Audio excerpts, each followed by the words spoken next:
నమస్తే, welcome back to youth రంగం. నేను మీ సిద్ధు గౌడ్. సర్ ప్రాసెస్ నిజంగా ఊపందుకుంది.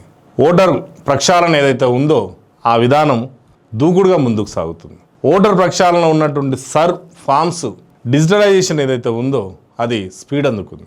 నిజంగా 77% వరకు ఇప్పటి వరకు డిజిటలైజేషన్ ఎన్రోల్మెంట్ జరిగింది. బీపీఎల్స్ ఇచ్చినటువంటి ఫారాలు ఏదైతే ఉన్నాయో ఆ ఫారాలను తిరిగి ఇచ్చేందుకు జిల్లాల స్థాయిగా చూసినట్లయితే ఆ మెట్రో నగరాలు మినహా మిగతా జిల్లాల్లో చాలా గొప్ప స్పందన కనిపించింది. తమ ఓటు ఎక్కడ పోతుందో ఆ ఓటును నిలబెట్టుకోవాలి. ఈ ప్రజాస్వామ్యంలో తనకు ఉన్నటువంటి ఆయుధం ఓటు. ఆ ఓటును ఖచ్చితంగా దక్కించుకోవాలి. ఆ ఓటు ఎక్కడ మిస్ కాకూడదు అన్నటువంటి ఉద్దేశంలో గ్రామాల్లో చాలా స్పీడ్గా ఎన్యూమరేటర్లకు ఆ ఫారాలు అందజేయడం జరిగింది. అయితే ఎటొచ్చి మెట్రో నగరాలైనటువంటి హైదరాబాద్, రంగారెడ్డి, మేడ్చల్ జిల్లాలోనే మందకొడిగా సాగుతుంది. హైదరాబాద్లో ఇప్పటికి కూడా ఇంకా 56% మాత్రమే ఫారాలను తిరిగి ఇచ్చారు. అదే రంగారెడ్డిలో 61%, మేడ్చల్ మల్కాజ్గిరి జిల్లాలో 63%. నిజంగా ఈ 3 జిల్లాల్లో ఇచ్చేటువంటి నగరంలో ఇచ్చేటువంటి స్పందన చాలా తక్కువ ఉంది, కానీ మిగతా కాడిక చాలా ఎక్కువగా స్పీడ్గా ఉంది. అందుకే సరైన ప్రక్షాళన ఏదైతే ఉందో దాన్ని పూర్తి స్థాయిలో విజయవంతం చేయాలని చెప్పి ఈ తెలంగాణ ప్రభుత్వంలో తెలంగాణ రాష్ట్రంలో సర్ అనే దాన్ని ఆగస్టు 10 వరకు గడువు పెంచారు. నిజానికి ఆగస్టు 2 వరకు ఉన్నటువంటి గడువు ఆగస్టు 10 వరకు పెరిగింది.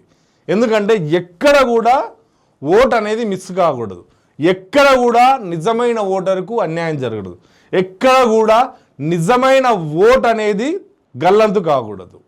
ఓటర్ ప్రక్రియ ఏదైతే ఉందో చనిపోయిన వాళ్ళ వివరాలు పూర్తి స్థాయిలో ఖచ్చితంగా గుర్తించాలి. ఫేక్ ఓటర్లు ఏదైతే ఉన్నాయో ఆ ఫేక్ ఓటర్లను కూడా సరిగ్గా గుర్తించాలి. ఆ గుర్తించే ప్రాసెసే ఈ ఎన్నికల నియమాలకు సంబంధించిన సర్ అనేది పెట్టి దాన్ని ముందుకు తీసుకెళ్లాలన్నటువంటి చేస్తున్నటువంటి పద్ధతి ఏదైతే ఉందో నిజంగా ఖచ్చితంగా ఓటర్ వ్యవస్థ అది పూర్తిగా ప్రక్షాళన జరుగుతున్నది. కాకపోతే ప్రజల్లోనే స్పందన ఇంకొంచెం పెరగాలి. ఎవరైతే ఆ ఫారాలు అందజేయలేదో వాళ్ళందరూ కూడా ఖచ్చితంగా అందజేయాలి. ఒకవేళ ఆ ఫారాల నింపడంలో ఏదైనా ఇబ్బంది ఉంటే దగ్గరికి వెళ్ళి వాళ్ళని అడగాలి ఆఫీసర్లను. చాలాసార్లు మేము కూడా చెప్పినాం, చాలా సోషల్ మీడియాలో కూడా వైరల్ అయింది. ఖచ్చితంగా ఎపిక్ పాత నెంబర్ను నింపితేనే ఆ ఫామ్కు అర్థం ఉంటుంది. ఆ ఎపిక్ పాత నెంబరు 2002కు ముందు ఏముంది, ఇప్పుడు ఏముంది. ఆ 2002కు ముందు ఉన్నప్పుడు లెఫ్ట్ సైడ్ ఉన్న బాక్స్ కాలంలో నింపి మళ్ళీ కింది కాలంలో నింపాలి. 2002 తర్వాత ఉంటే ఆ రైట్ సైడ్ కాలంలో నింపి మళ్ళీ కింది కాలంలో నింపాలి. ఆ ఎపిక్ నెంబర్ ఉంటేనే నీ ఓటు ఖచ్చితంగా ప్రక్షాళన చేస్తుంది. ఆ ఎపిక్ నెంబర్ లేకపోతే ఓటు అనేది మిస్ అవుతుంది. అదేవిధంగా అక్టోబర్ 19 నాటికి తుది జాబితాను, ఓటర్ల జాబితాను కూడా ప్రకటించేటువంటి అవకాశం ఉంది. ఆ అక్టోబర్ 19 నాటికి తుది జాబితాను ప్రకటిస్తే అక్కడ కూడా ఏమైనా మిస్ అయితే మళ్ళీ అప్లై చేసుకునేటువంటి ప్రాసెస్ కూడా ఉంటుంది. కాబట్టి హైదరాబాదులో ఉన్నటువంటి లేదంటే మేడ్చల్లో ఉన్నటువంటి లేదంటే రంగారెడ్డిలో ఉన్నటువంటి ఓటర్లు ఎవరైతే ఉన్నారో కాస్త అలర్ట్గా ఉండండి. మీ ప్రాసెస్ను స్పీడ్ పెంచండి.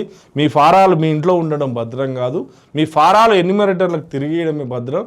మీ ఫారాలు ఎన్యూమరేటర్లకు చేరితేనే మీ ఓటు పదిలంగా ఉంటుంది. మీ ఫారాలు మీ ఇంట్లో ఉంటే మీ ఓటు గల్లంత అయినట్టే. కాబట్టి ప్రభుత్వం ఇచ్చినటువంటి గడువు పొడిగింపు ఏదైతే ఉందో ఈ అవకాశాన్ని సద్వినియోగం చేసుకోండి. మీ ఓటును కాపాడుకోండి. మీ ఓటును కాపాడుకుంటేనే ఈ ప్రజాస్వామ్యంలో మీకు విలువ ఉంటుంది.